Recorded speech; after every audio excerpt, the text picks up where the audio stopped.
कोणीतरी खूप छान सांगितलं आहे, अंत समय में तो सिर्फ फिल्मों में ही अच्छा होता है, असल जिंदगी में नहीं। इसलिए जो करना है अभी करो, अंत में तो सिर्फ अंतिम संस्कार होता है, अंत में तो सिर्फ अंतिम संस्कार होते हैं। नमस्कार, मी आराध्या संतोष वाघमोडे, इयत्ता 3री। मी आज आपल्यासमोर एक सुंदरशी कथा घेऊन आली आहे। एक राजा होता, तो वयोवृद्ध झाला होता, तो तरीही त्याच्या सिंहासनावर बसला होता। त्या राजाने एके दिवशी आपल्या दरबारामध्ये एका मोठ्या कार्यक्रमाचे आयोजन केले। त्या कार्यक्रमामध्ये वेगवेगळ्या राज्यातील राजे, राजकुमार, आपल्या दरबारातील मोठमोठ्या नर्तिका, तबलेवाले अशा अनेकांना आमंत्रित केले होते। त्या राजाने आपल्या गुरूंनाही आमंत्रित केले होते। कार्यक्रमाचा दिवस उजाडला। कार्यक्रमासाठी सर्वजण उपस्थित झाले। त्या कार्यक्रमामध्ये त्या राजाचे गुरुही आले होते। राजाने आपल्या गुरूंना एक सुवर्ण मुद्राने भरलेली पैशाची पिशवी दिली आणि त्यांना सांगितलं, तुम्हाला ज्या वेळी त्या नर्तिकेचे नृत्य चांगले वाटेल, तुम्ही त्यावेळी सुवर्ण मुद्राने ती भरलेली पैशाच्या पिशवीमध्ये एक नाणं तुम्ही द्या।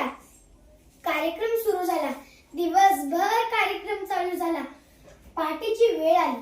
पहाटेच्या क्षणाला त्या तबलेवाल्याला झोप येऊ लागली। तो पेंगत होता। हे त्या नर्तिकेने पाहिलं आणि त्या नर्तिकेने विचार केला, जर त्या तबलेवाल्याला राजाने झोपताना किंवा पेंगताना पाहिलं तर राजा त्याचं मुंडकं चोरून टाकेल। त्यामुळे ती नर्तिका त्याला सतर्क करण्यासाठी एक दोहा म्हणते, घनी गई थोड़ी रही, घनी गई थोड़ी रही, या में पल पल जाए, एक पलक के कारणे यूना कलंक लगाए, यूना जन्म गवाए।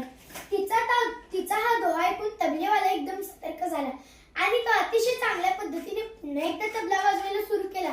तसाच तिचा हा दोहा त्या गुरूंनी ऐकला। त्या गुरूंनी ती सुवर्ण मुद्राने भरलेली पैशाची पिशवी त्या नर्तिकेला भेट म्हणून दिली। त्याचबरोबर राजाची मुलगी तेथून पळत आली आणि तिने आपल्या गळ्यातील सुवर्ण मुद्राने भरलेला हार त्या नर्तिकेच्या गळ्यात घातला। त्याचबरोबर तो राजाचा मुलगा राजकुमारही तेथून पळत आला आणि त्याने आपल्या डोक्यावरील मुकुट त्या नर्तिकेला भेट म्हणून दिलं। हे सर्व बघून राजा चिडला। तो अतिशय रागाने आपल्या सिंहासनावरून उभे राहिला आणि ओरडू लागला, काय चाललं आहे? जो तो बघेल तो त्या नर्तिकेला सुवर्ण मुद्रा आणि सोन्याची नाणी भेट देतोय। काय चाललं आहे? त्या नर्तिकेने एक दोहा काय म्हणला, तिथं सगळ्यांनाच लुटलं। काय चाललंय? त्यावेळी ते राजाचे गुरु त्या राजासमोर येतात आणि त्याला सांगतात, राजन, तू त्याला ओरडू नकोस। आज तिच्या एका डोळ्याने माझे डोळे उघडले।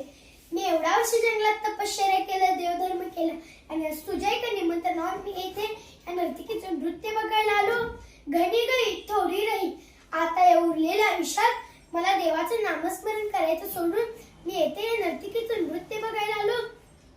कलंक लागू शकतो की माझ्या आयुष्याला।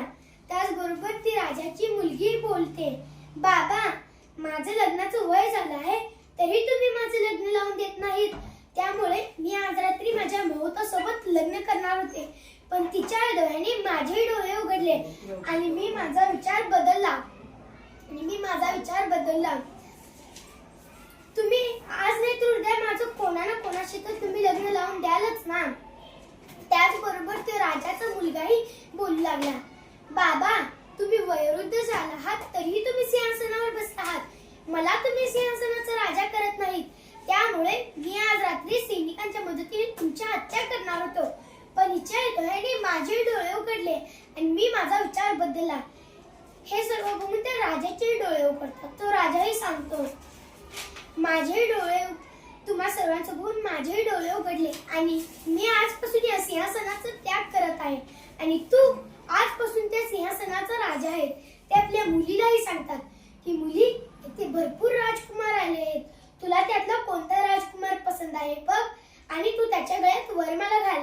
मी त्याच्याशी तुझं लग्न लावून देतो आणि मीही आजपासून गुरूंसोबत संन्यास घेऊन जंगलात तपश्चर्या करण्यासाठी जातो। हे सर्व ती नर्तिका पाहत असते। तीही सांगते, तुम्हा सर्वांचं बघून माझे डोळे उघडले। आता मला पण माझ्या उरलेल्या आयुष्यात देवाचे नामस्मरण करायचं आहे, म्हणून मी आजपासून नृत्य बंद करत आहे। तर मित्रांनो, ही कथा त्या नर्तिकेची, त्या तबलेवालीची, त्या राजाची नाही, तर ही कथा तुमची, आमची, आपल्या सर्वांची आहे। आपलंही आयुष्य असंच एक एक पाऊल पुढे जातं। त्यामुळे आपण